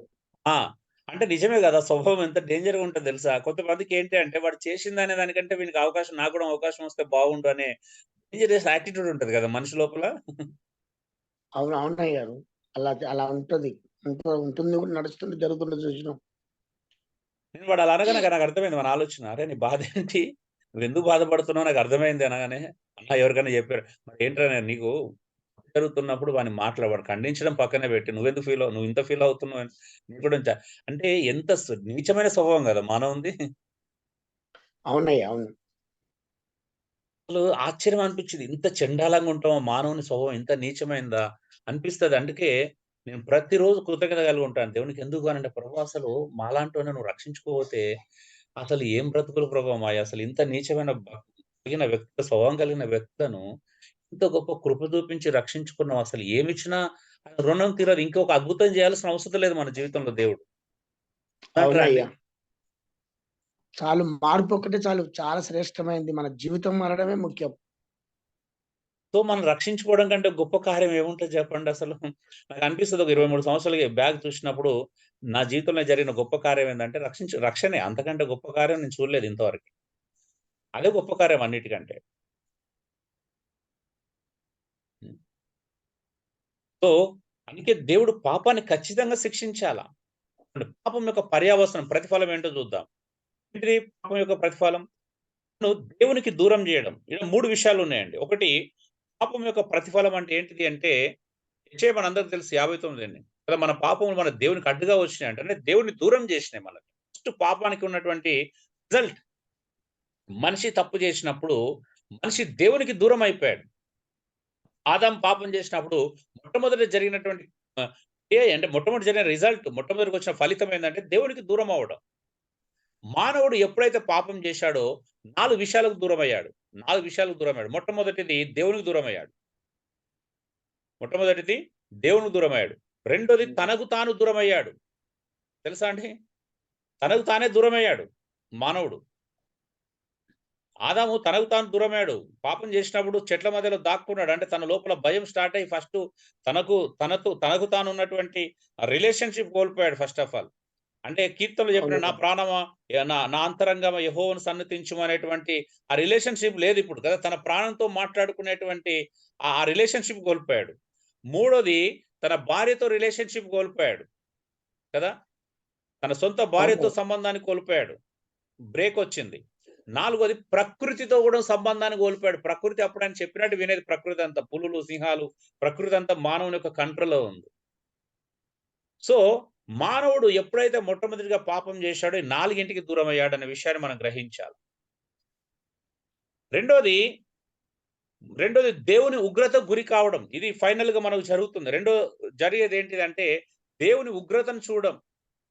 పాపం చేసిన ప్రతి మానవుడు ఖచ్చితంగా రక్షించబడని ప్రతి మానవుడు ఏదో ఒక రోజు దేవుని ఉగ్రతను గురి చూడాల్సి వస్తుంది. ఏదో సందర్భంలో ఎక్కడ చూసినా అంత్య దినాల్లో మాత్రం ఖచ్చితంగా దేవుని యొక్క ఉగ్రత ఎంత ప్రమాదకరంగా ఉంటుందో చూడాల్సి వస్తుంది. ప్రకటన గ్రంథంలో చెప్పబడినటువంటి ఆ ఉగ్రత, యేసుక్రీస్తు నమ్మని వారికి ఆయన ఇచ్చేటువంటి శిక్ష చాలా ప్రమాదకరమైన శిక్షగా మనం చూస్తాం. మూడోది నిత్య అగ్ని మరియు నిత్య నరకం, ఎటర్నల్ డెత్. మానవుడు దేవునికి దూరమైనందుకు అనుభవించేటువంటి అతి ప్రమాదకరమైనటువంటి శిక్ష ఇంకేమన్నా ఉంది అంటే అది నిత్యత్వం అంతా అగ్నిలో కాలుతూ ఉండడం, నిత్యత్వం అంతా నరక శిక్షను అనుభవించడం. ఈ 3 భయంకరమైనటువంటి శిక్షలండి. మొట్టమొదటిది మానవుడు దేవునికి దూరం అవ్వడమే నీటికంటే భయంకరమైన శిక్ష. అలా దూరమైనోడికి మిగతా 2 శిక్షలు ఖచ్చితంగా ఆటోమేటిక్ గానే కలుగుతాయి కదండి. సో మన ఉద్దేశం ఏంటి అంటే ఈ మొదటి శిక్షను ఫస్ట్ అంటే ఈ మూడోది తప్పించుకోవాలి మానవుడు అంటే ఫస్ట్ మొదటిది మనం చేయాలి. మొదటిదంటే మనిషిని, దేవునికి దూరమైనటువంటి మనిషిని దేవునికి దగ్గర చేయడం కంటే గొప్ప పని ప్రపంచంలో మరొకటి లేదు. సో కాబట్టి అంతకంటే ఇంకా మంచి పని ఏది లేదు కదండి. ఇప్పుడు చెప్పండి. చెప్పండి. అదే వాక్యంలో నాశన దినము కొరకు భక్తిహీనుని కలగజేసిన ఉంది కదండి. అవును. అంటే భక్తిహీనుని కలగజేయడం అంటే దేవుడే ముందే ఎవరెవరు నరకానికి వెళ్ళాలి, నాశనానికి వెళ్ళాలని ముందే రాయించి వారు సిద్ధపరచాడా, లేకపోతే వీళ్ళే? లేదు. దాన్ని అలా అర్థం చేసుకుంటే చాలా కాంట్రడిక్షన్స్ కూడా ఎదురవుతాయి. ఇప్పుడు ఎగ్జాంపుల్ చెప్తున్నాను. కలగజేషన్ అనే మీనింగ్ ఎట్లా అర్థం చేసుకోవాలనేది అదే చెప్తున్నాను. అది సామెతల్లో ఉంది కదండి. అవును, అదే. అవును. సామెతల్ని అర్థం చేసుకునే విధానానికి మీకు తర్వాత నేను ఒక లెసన్ చెప్తాను. ఎందుకు అని అంటే బైబిల్ని చదువుతున్నప్పుడు ఇప్పుడు మనకు ఒక సబ్జెక్ట్ ఉంటదండి. ఇప్పుడు ఫిజిక్స్ లాగానే చదవాలి, కెమిస్ట్రీని కెమిస్ట్రీ లాగానే చదవాలి, తెలుగును తెలుగు లాగానే చదవాలి, మ్యాథ్స్ లాగానే చదవాలి. మ్యాథ్స్ లో ఉన్నటువంటి నెంబర్స్ ను ఫిజిక్స్ లో చూసినా ఫిజిక్స్ లో నెంబర్స్ ఉన్నాయి కదా అని చెప్పేసి అవి మ్యాథ్స్ లో పెట్టి చూస్తే అర్థం కావు. బైబిల్ మనకు ఇలా ఎందుకు ఇచ్చినది టైం కాదు కానీ ఒక 2 నిమిషాలు మీకు చెప్తున్నాను. ఇప్పుడు మనకు ధర్మశాస్త్ర గ్రంథాలని ఇచ్చాడు. ఆదికాండం నుంచి వెళ్ళి అంటే అవి ధర్మశాస్త్ర గ్రంథాలు కాబట్టి అవి నిజంగానే లా లాగానే చూడాలి. ఇప్పుడు ఇండియన్ పినల్ కోడ్ ఉంటే ఇండియన్ పినల్ కోడ్ సెక్షన్ ప్రకారమే చూడాలి. ధర్మశాస్త్రాన్ని కూడా అదే కోణంలో చూడాలి. తర్వాత యెహోషువ నుండి వచ్చినటువంటి పుస్తకాలు ఏవైతే ఉన్నాయో నెహెం, ఎస్తేర్ వరకు అవి చరిత్ర గ్రంథాలు. ఆ 12 పుస్తకాలు ఇజ్రాయెల్ యొక్క యూదుల చరిత్ర కాబట్టి అవి చరిత్ర పుస్తకాలను చరిత్ర లాగానే చూడాలి. తర్వాత వచ్చినటువంటి పద్య భాగం ఏవైతే ఉన్నాయో యోబు ఒక రకమైనటువంటి పద్య భాగం. యోబు డైలాగ్ వర్షన్ లో ఉంటది. అంటే మొదటి పర్సన్ మాట్లాడితే రెండో పర్సన్ డైలాగ్ ఇస్తాడు, దానికి మళ్ళీ మూడో పర్సన్ రిప్లై ఇస్తాడు. ఇట్లా డైలాగ్ వర్షన్ లో ఇవ్వబడినటువంటి పద్య భాగం. ఒక డ్రామాటికల్ గా ఉంటుంది. అంటే యోబుని తీసుకొస్తే ఒక స్టేజ్ మీద డ్రామా చేయడానికి అనుకూలంగా ఉండేటువంటి పద్య భాగం. అదంటే అది ఒక డిఫరెంట్ పద్య భాగం. కీర్తనలు చూస్తే భావపూర్వకమైనటువంటి విషయాలను దేవుని కీర్తిస్తూ స్తుతిస్తూ రాయబడినటువంటి కీర్తనలు. సో కీర్తనల యొక్క సందర్భం వేరుగా ఉంటుంది. అలాగే మీరు సామెతలు అనేటివి కోవర్స్ అంటాం, ఇడియోమ్స్ అంటాం. అంటే సామెతలకు స్టేట్మెంట్స్ ఎలా ఉంటదంటే, సామెతలకు సందర్భం దొరకదు, పైన కింద సందర్భాలు వెతికితే దొరకవు. అంటే అది పర్టికులర్ గా ఒక సందర్భంలో రాయబడింది. అంటే పదాలు వేరుగా ఉంటే దాని అర్థం మరొక రకంగా ఉంటుంది సామెతల్లో. కాబట్టి అది సామెతల్లో ఇవ్వబడిన మాట కాబట్టి దాన్ని అలాగే చూద్దాం. ఇలాగ మీకు అర్థం చేపిస్తాను. అదే ప్రసంగి జ్ఞాన గ్రంథం అదొక డిఫరెంట్ పద్య భాగం. పరమగీతం మరొకటి. అది ఒక గీతాలాపం లాగా వర్ణన అనేది మనం చూస్తాం. ఇలాగ ఈ 5 నేను తర్వాత మీకు వివరిస్తాను. తర్వాత వచ్చినటువంటి పుస్తకాలు ప్రవచనాత్మక పుస్తకాలు మనకు అంటే ఎందుకు అలా ఇచ్చాడంటే వాటిని అలాగే చూడాలి, ఇంకో కోణంలో చూడకూడదని. సువార్తలాగానే చూడాలి, పత్రికల్లాగానే చూడాలి, ప్రకటన గ్రంథంలానే చూడాలి. అంత దేవుని వాక్యమే కదా అని అన్నిటిని మనం కలగూరగంపలా 9వ అధ్యాయంలో రాసి పెట్టాడు కదండి. సో ఇది అండి. అయితే రోమా పత్రిక 1వ అధ్యాయంలో మీరు చూసినట్లయితే దేవుడు వారిని అపవిత్రతకు అప్పగించెను, దేవుడు వారిని కామతురతకు అప్పగించెను, దేవుడు ఫరో హృదయాన్ని కఠినం చేసెను, దేవుడు ఇలా చేసెను అలా చేసిన అనే మాటల్ని ఎలా అర్థం చేసుకోవాలని మనం చూద్దాం. ఇప్పుడు చూడండి, నిజంగా దేవుడు ఫరో హృదయాన్ని కఠినం చేశాడా అంటే దాని అర్థం ఏంటిది? సారీ అండి, ఒక్క నిమిషం. ఇప్పుడు కూడా అవుతుందా? చూడండి, నా వాయిస్ వినబడుతుందా అండి?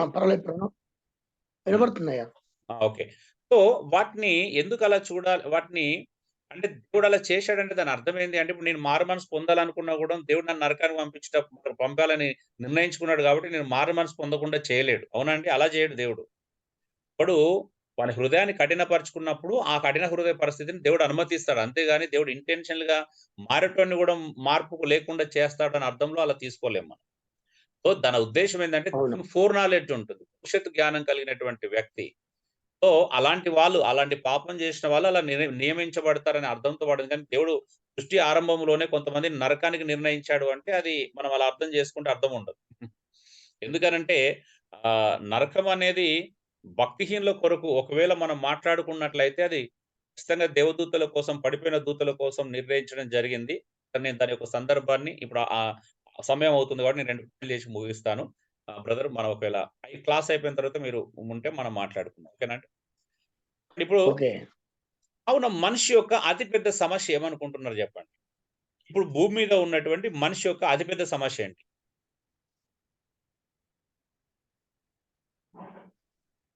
దేవునితో సహవాసం లేకపోవడమే పెద్ద సమస్య. ఓకే, ఇంకా మాట్లాడొచ్చు అండి ఎవరైనా? మనిషి యొక్క అతిపెద్ద సమస్య ఏమనుకుంటున్నారు బ్రదర్స్? ఆల్రెడీ తన స్థితి తను ఎరగకపోవడం కూడా సమస్య. తనంటే ఏందో ఆయన లక్షణాలన్నీ తెలుసు, తనకు మనం నేను చేసే నాకు అన్ని తెలుసు, కానీ దేవుని వాక్యంతో పోలిస్తే ఒక్క మాటలో చెప్పండి, పర్లేదు. అసలు సమస్య ఒకటే సమస్య, మానవునికి ఒకటే సమస్య అనే ప్రశ్న ఇది. ఏంటి అసలు సమస్య ఏంటి? మానవునికి అతిపెద్ద సమస్య ఏంటి? ఏలే పాస్టర్ గారు చెప్పండి. దైవికమైన ఓకే, మనం ఒక సందర్భంలో చూసుకుంటూ వచ్చినాం. ఇప్పటిదాకా దేని గురించి మాట్లాడుకున్నాం అండి మనం? పాపము అది సందర్భంలో చూడాలండి ఎప్పుడు కానీ. సో మనిషి యొక్క అతిపెద్ద సమస్య ఏంటంటే నేను మరి నా పాపమే. ఈ భూమి మీద నాకున్న అతిపెద్ద సమస్య నేనే, నా లోపల ఉన్న పాపమే. అవునా? అవునండి. ఇంతకంటే పెద్ద సమస్య ఏమైనా చూపించగలుగుతారా మీరు? ఏమీ లేదు, మరి ఇప్పుడు మనిషి యొక్క గొప్ప అవసరం ఏంటి? ఇప్పుడు మనిషి యొక్క గొప్ప సమస్య నేను మరి నా పాపం అయితే మనిషి యొక్క అతిపెద్ద గొప్ప అవసరం ఏంటి? విడుదల, విమోచన, రక్షణ. వెరీ గుడ్ అండి. సో పాపం నుండి విడుదల, పాపం నుండి విమోచన, పాపం నుండి రక్షించబడడం. ఎస్, అంటే సమాజంలో మనిషి యొక్క అతిపెద్ద సమస్య ఏంటి అంటే వాడు అతని పాపమే, నేను మరియు నా పాపమే. మనిషి యొక్క గొప్ప అవసరత ఏంటి అంటే పాపం నుండి విడుదల పొందడమే మనిషి యొక్క గొప్ప అవసరత. మరి ఈ సత్యాన్ని క్రైస్తవ నాయకులు, క్రైస్తవ సంఘం ఎలా విస్మరించారు అనేది నాకు ఆశ్చర్యం కలిగించే విషయం. ఎందుకు అనంటే చెప్తున్నాను. ఇప్పుడు చూడండి, మనిషి యొక్క గొప్ప సమస్య వ్యాధి కాదు, మనిషి యొక్క గొప్ప సమస్య పేదరికం కాదు. మనిషి యొక్క గొప్ప సమస్య నిరక్షరాస్యత కాదు, చదువుకోకపోవడం కాదు. మనిషి యొక్క గొప్ప సమస్య నిరుద్యోగం కాదు. మనిషి యొక్క గొప్ప సమస్య ఆర్థిక కొరత కాదు. ఆస్తులు అనేవి కాదు. జీవమునకు మూలమైన దేవుని నుండి మనిషిని వేరు చేసిన పాపమే మనిషి యొక్క గొప్ప సమస్య. కనుక పాపం నుండి విడుదల పొందడము, దేవునితో సమాధాన పరచబడమే మానవుని యొక్క గొప్ప అవసరత అయి ఉన్నది కదండి. మరి ఎందుకు మన పాంప్లెట్స్ ఇలా ఇలా ఇలా ప్రింట్ చేస్తున్నాం? మనం ఒక సువార్త మీటింగ్ పెట్టినప్పుడు మన పాంప్లెంట్లో ఇలా ఎందుకు ఉంటుంది? నువ్వు వ్యాధుల చేత పీడింపబడుచున్నావా? పేదరికంలో మగ్గిపోయావా? నిరక్షరాస్యతన, నిరుద్యోగమా, ఆర్థిక సమస్యల, ఆస్తుల, దయ్యాల చేత పీడింపబడుచున్నారా? అయితే రండి రక్షణ పొందండి అని వీటిని సమస్యలుగా ఎందుకు చూపిస్తున్నాం మనము? వాళ్ళందరూ చర్చికి రావాలని ప్రార్థన కావాలి. మరి ఇప్పుడు సమస్య బైబిల్ అంతటిని మనం పరిశీలన చేసినట్లయితే ఒకటే సమస్య ఉంది. మనిషి లోపల పాపమే అన్నిటికంటే పెద్ద సమస్య. అవునా కదండి? దాని పరిష్కారం ఏంటిదంటే విడుదలనే దానికి అన్నిటికంటే గొప్ప అవసరత. మానవునికి పాపం నుండి విడుదల పొందడమే గొప్ప అవసరత. ఇవి రెండింటిని పక్కన పెట్టేసి, అసలు సమస్యను పక్కన పెట్టి, అసలు పరిష్కారాన్ని పక్కన పెట్టి, మనం సమాజంలో మన పాంప్లెట్స్ ద్వారా క్రైస్తవులమైనటువంటి మనము నాయకులను వాళ్ళు మీటింగ్ పెట్టే వాళ్ళు ఏం చూపిస్తున్నారంటే, నీ అతిపెద్ద సమస్య వ్యాధి, నీ సమస్య పేదరికము, నీ సమస్య నిరుద్యోగము, నీ సమస్య ఆర్థిక కొరత, నీ సమస్య దయ్యాల చేత పీడింపబడడం, నీ సమస్య ఆస్తులు లేకపోవడము అనేవి చూపిస్తున్నామా, చూపించట్లేదా? ఓకే గారు చూపిస్తున్నారు. అంటే జనాలకు భయభీతిని కలిగించి తన వైపు ఆకర్షించుకోవడం కొరకు, లేదా తను హైలైట్ చేసుకోవడం కొరకు వీటి మీద ఎక్కువగా ఫోకస్ చేస్తున్నారండి. మరి వీటి మీద ఫోకస్ చేయడం రైటర్ రాంగ్ అప్పుడు వాక్యానుసారంగా? చాలా రాంగ్ అది. రాంగే గాని మరి సమాజంలో ఈ చెప్తేనే వస్తారు అనేది ఒక, అంటే ఒక మనిషి మన అలా అలవాటు భయభీతిని కలిగించి. శాంసన్ బ్రదర్ ఇప్పుడు సరే సమాజంలో ప్రజలు అలా అలవాటు పడ్డారు, మనం ఏం చేయాలి? దాన్ని ఎంకరేజ్ చేయాలా కాదు అని చెప్పాలా? అవునండి, ఖచ్చితంగా దాన్ని ఎంకరేజ్ చేయకూడదు. కానీ ఇక ఇట్లా ఏమంటారండి, అట్లా అలవాటు పడిపోయారు. ఒకరి నుంచి ఒకరు అలా. సరే అలవాటు పడ్డారు. నేను ఒక మాట చెప్తున్నాను. ఇప్పుడు పౌలు 1 కొరింథీ 1వ అధ్యాయంలో ఒక మాట అన్నాడు. ఏంటి అనంట, యూదులు సూచక్రియలు వెతుకుతున్నారు, గ్రీసు దేశస్తులు జ్ఞానాన్ని వెతుకుతున్నారు, నేను మాత్రం సిలువ వేయబడిన క్రీస్తునే ప్రకటిస్తున్నాను అన్నాడు. అంటే గాస్పెల్కున్న పవర్. ఇప్పుడు ఒక విషయం చెప్పండి, పవర్ అంటే ఇప్పుడు ఏంటిది? శక్తి ఎక్కడి నుంచి వస్తుంది అండి? స్వస్థతలో ఉందా, సువార్తలో ఉందా శక్తి? పౌలు ఏమన్నాడు? అది నమ్ము వారికే దేవుని యొక్క శక్తి అంట. సువార్తను నమ్ము వారికే దేవుని యొక్క శక్తి, నమ్మని వారికి అది శక్తి కాదు కదా. ఎవరికి శక్తి? నమ్ము వారికి సువార్త దేవుని శక్తి. అవునాదండి? ఇందులో ఇంకో పెద్ద సమస్య ఉంది. రోమ పత్రికలో పౌలు అన్నట్టు ఏమన్నాడు అక్కడ? నేను సువార్తను ప్రకటించే విషయంలో సిగ్గుపడవాడను కాను అన్నాడు. ఇక్కడ మన సమస్య ఏంటంటే, మనకు సువార్త ప్రకటించాలంటే సిగ్గు కాబట్టి ఏం చేస్తామంటే, అరే యేసు ప్రభు నీ కొరకు మరణించాడు, పాపం కోసం విడుదల చేయడానికి వచ్చాడు అని చెప్తే సిగ్గుపడతాం. కాబట్టి ఆ సిగ్గుపడడానికి తప్పించుకోవడానికి మనం మనుషులను సంతోషపెట్టడానికి ఏం చేస్తాం? మనకు కూడా గౌరవం ఉండాలి. కాబట్టి అయ్యా నీకేమైనా సమస్యలు ఉంటే ఎప్పుడు నేను ప్రార్థన చేస్తా అంటాం. ఎందుకంటే అక్కడ సిగ్గుపడాల్సిన అవసరం లేదు. అవునండి, నిజమే కదా? అవును, హైలైట్ చేసుకోవడం కొరకు వారికి ఏదో మేలు చూపిస్తున్నట్టుగా మనం అది చేస్తున్నాం. నిజమే కదా? మరి సిగ్గెందుకు పడుతున్నాం మనం నమ్మిన సువార్తను ప్రకటించడానికి? అంటే మనము సువార్తను ప్రకటించే విషయంలో నేటి బోధకులు అనేక మంది సిగ్గుపడుతున్నారు తెలియకుండానే. అవునయ్యా, అవునండి. ఇప్పుడు ఆలోచించండి ఒకసారి. పౌలు అంటున్నాడు, నేను అంటే ప్రజలు ఏమన్నా వెతకని, యూదులు సూచక్రియలు వెతుకుతారు అంతే. గ్రీసు దేశాలకు జ్ఞానం కావాలా, వాళ్ళు ఏం వెతకడం నాకు ఇంపార్టెంట్ కాదు, నేను ప్రకటిస్తున్న క్రీస్తు నాకు ఇంపార్టెంట్. కాబట్టి పౌలు యొక్క జవాబు చూడండి, ఓ మీరు సూచక్రియలు వెతుకుతున్నారు, అయితే దేవుడే నిజమైనటువంటి శక్తి అయి ఉన్నాడు. మీరు జ్ఞానాన్ని వెతుకుతున్నారా? క్రీస్తే దేవుని జ్ఞానం అయి ఉన్నాడు. అంటే క్రీస్తుకు వేరుగా జ్ఞానము లేదు, క్రీస్తుకు వేరుగా శక్తి లేదు. మరి అలాంటప్పుడు మనం ఇలాంటి వీటి అన్నిటిని క్రీస్తుకు వేరుగా ఎందుకు చూపిస్తున్నాం? క్రీస్తుకు వేరుగా స్వస్థత లేదు, క్రీస్తుకు వేరుగా మరొకటి లేదన్నప్పుడు, క్రీస్తే సర్వమైనప్పుడు క్రీస్తునిస్తే సరిపోతుంది కండి, ఇవన్నీ వస్తాయి కదా అప్పుడు. అవునండి, మరి ఈ లాజిక్ ఎందుకు మర్చిపోతున్నాం? ఒక క్రీస్తునిస్తే ఇవన్నీ వస్తాయి కదా, మళ్ళీ వీటికి వేరుగా ఎందుకు, క్రీస్తుకు వేరుగా ఇవన్నీ ఎందుకు మనం ఆఫర్ చేస్తున్నాం? ఎర్రివాడు అంటారు, మనుషుల నాడిని బట్టి వైద్యం చేస్తారండి. అది ప్రాబ్లం. అందుకే కదా అప్పుడు ఏమన్నాడు పౌలు? అందుకే ఇప్పుడు ఏంటిదంటే అక్కడ దేవుడు మనుషుల జ్ఞానాన్ని వెరితనంగా చేశాడంట. అంటే ఒకవేళ దేవునికి వెరితనం అనేది ఉంటే అది మనుషుని జ్ఞానం కంటే జ్ఞానం కలిగిందంట. అందుకే దేవుడు తన వెర్రితనము చేత, సువార్తను వెర్రితనము చేత మనుషులను నశించిన వారిని రక్షించుట దేవుని సంకల్పం. సువార్తను వెరితనము చేతనే మానవులను రక్షించుట దేవుని సంకల్పం. మరి ఆ వెరితనాన్ని మనం ప్రకటించడానికి సిగ్గుపడితే ఎలాగా? ఎందుకంటే మనుషునికి ఒకవేళ దేవునికి వెరితనం ఉన్నది అన్నప్పుడు అది మనుష్య జ్ఞానం కంటే జ్ఞానం కలిగింది అయినప్పుడు నేను ఆ వెరితనాన్ని తృణీకరించొచ్చా? అంటే దేవుని వెరితనం ముందు మానవ జ్ఞానానికి జవాబు లేనప్పుడు మళ్ళా నేను అది జ్ఞానం కాదు, నేను కొంచెం నా జ్ఞానాన్ని కలుపుకొని నేను ఇలా చెప్తాను అనడం రైట్ అంటారా, రాంగ్ అంటారా? అప్పుడు రాంగ్ అండి. అంటే దేవుని జ్ఞానాన్ని మనం అడ్డగిస్తున్నామా లేదా చెప్పండి? తప్పకుండా సువార్తను అసలు వెరితనము చేతనే మానవం రక్షించిన దేవుని ఉద్దేశం అయినప్పుడు ఆ సువార్తను వెరితనాన్ని పక్కన పెట్టి మనం జ్ఞానయుక్తమైన మాటలు మాట్లాడడం రైటా? పౌలు అందుకే అంటాడు, తర్వాత వచనాలు కూడా ఏమంటాడంటే, నేను జ్ఞానయుక్తమైన తీయని మాటల చేత సువార్తను మీ దగ్గరకు తీసుకురాలేదు అంటున్నాడు. అవునండి? అవునయ్య, అవును. మరి మనకేంటండి అన్ని తీయని మాటలు వస్తాయి. నేను చాలా మందిని చూస్తాను, నేను చెన్నైలో చూస్తుంటే పక్కన తీయని మాటలతో చెప్తా ఉంటారు సువార్త. అసలు మీరు చెప్పే పునాది మా వాడకట్లు అవపడతలేదు. ఆత్మీయ సువార్తను చెప్పకుండా జనాన్ని ఆకర్షించే సువార్తను చెప్పడం ప్రారంభించారు ఇప్పుడు. బ్రదర్, నిజంగా మేము ప్రతిరోజు దుఃఖపడేది ఈ విషయంలోనండి. ఒకసారి 2 కొరింథీ 10:5 చూస్తే ఏమంటాడు తెలుసా దేవుడు? పౌలు అంటాడు, దేవుని జ్ఞానమును అడ్డగించే ప్రతి ఆలోచనను చెరపట్టి క్రీస్తుకు లోబరచవాలని చూస్తున్నామండి. మా ప్రయాణం ఇదండి 20 సంవత్సరాల నుంచి. దేవుని జ్ఞానాన్ని అడ్డగించే, దేవుని యొక్క ఆలోచనను అడ్డగించే ప్రతి ఆలోచనను చెరపట్టాలని మేము చూస్తున్నాం. అందుకే నోట్స్ మేము కష్టపడి ఎలా తయారు చేసుకుంటూ వచ్చామంటే, మా సహోదరులు ఒక్కొక్కరు ఎంత ప్రయాసపడ్డారు తెలుసా? రాత్రులు నిద్రపోకుండా ఇలాంటి పాయింట్ టు పాయింట్ నోట్స్ తయారు. అంటే నేను ఇంకా అనేక మంది సహోదరులు కష్టపడి, అంటే ఎందుకు చెప్తున్నానంటే ఈ మాట, దేవుని జ్ఞానాన్ని అడ్డగించే ప్రతి ఆలోచన చెరపట్టబడాలండి. అది క్రీస్తుకు లోబడాలి.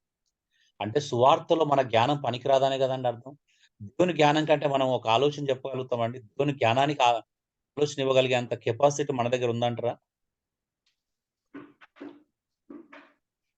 దేవుడు ఇదే దారిలో ఇదే విధంగా సువార్త ప్రకటించమని చెప్పిన తర్వాత, లేదు ప్రభా నువ్వు చెప్పినట్టు చేస్తే జనాలు రారు, నేను మరొక మార్గాన్ని ఎన్నుకుంటాను అని దేవునితో మనం ఆర్గ్యుమెంట్ చేయగలుగుతాం రేపు? అది కరెక్ట్ కాదు, చేయలేం. తలదించుకోవాల్సింది ఏమున్నాయి, తలదించుకోవాల్సిందే. నిలబడగలుగుతాం అలా చేసి ఒక రోజు? అమ్మో, ఒకసారి ఆలోచించండి ఆ విషయంలో. ఇప్పుడు సౌలు అమాలేకులు సర్వనాశనం చేసిరామంటే కొవిన వాటిని తీసుకొచ్చి దేవునికి ఆఫర్ చేస్తే అంగీకరించాడా? నో. అర్పించే కంటే, బలులు అర్పించే కంటే యెహోవా మాట వినుట శ్రేష్టమని తెలిసి కూడాము మనం చెప్పిన విధానంలో సువార్త చెప్పకుండా మరొక విధానాన్ని వెన్నుకుంటున్నాం అంటే వీళ్ళందరూ ఏమయ్యారు ఇప్పుడు? అందుకే చూడండి సంఘాలు ఎలా అయిపోయినాయి. ఒకసారి మీ అందరూ తెలుసు అసలు నిజంగా ఎంతమంది రక్షించబడ్డారు, నిజమైన సువార్త అందిందా ప్రజలకి? కాబట్టి ఆలోచించండి. చివరి మాట చర్చించండి. మనిషి పాప స్వభావంలో ఉన్నాడు కాబట్టి ఏదైనా మంచి చేయటకు సాధ్యమవుతుందా? ఒకవేళ సాధ్యమైతే అతని మంచి పనులు అతని మంచివాని గాను మరి నీతిమంతుని గాను చేస్తాయా? చివరి ప్రశ్న అండి. మనిషి పాప స్వభావంలో ఉన్నాడు కాబట్టి ఏదైనా మంచి చేయటానికి సాధ్యమవుతుందా? ఒకవేళ సాధ్యమైతే అతని మంచి పనులు అతనిని మంచివాని గాను మరియు నీతిమంతుని గాను చేస్తాయా? చేయలేవు. సో మనిషి పాప స్వభావంలో ఉన్నాడు కాబట్టి ఏదైనా మంచి చేయడానికి సాధ్యమవుతుందంటే మంచి చేయడానికి సాధ్యమవుతుంది కావచ్చు, కానీ ఆ మంచి అతన్ని నీతిమంతునిగా గాని రక్షించబడే వ్యక్తి గాని చేయలేవు అండి.